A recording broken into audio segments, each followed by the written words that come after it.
আসন্ন বিকেএসপিতে এনামুল হক বিজয়ের ঘরোয়া ক্রিকেটে তার সেঞ্চুরি করাটা এখন আর তেমন বড় সুখবর নয়।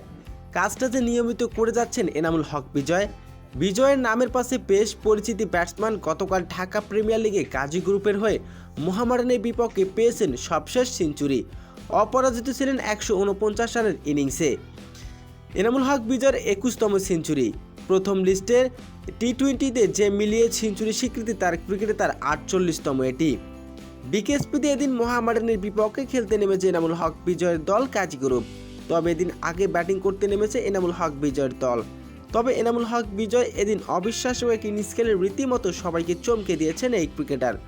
যদিও অনেকদিন ধরে আন্তর্জাতিক ক্রিকেটের বাইরে রয়েছেন বিজয়, তারপরেও পারফরমেন্স ধরে রেখেছেন তিনি। চেনা ছন্দে প্রত্যেকটি ম্যাচ একের পর এক খেলে যাচ্ছেন, নিয়মিত সবাইকে চমকে দিয়ে যাচ্ছেন এনামুল হক বিজয়। বিকেএসপিতে এদিন মোহামেডানের বিপক্ষে 149 রানের অবিশ্বাস্য এক ইনিংস খেলে দলকে জয় এনে দেন এনামুল হক বিজয়। এবং এদিন মোহামেডানের বিপক্ষে অবিশ্বাস্য এক ইনিংস খেলে গাজী গ্রুপের হয়ে দেখিয়েছেন অধিনায়কত্ব।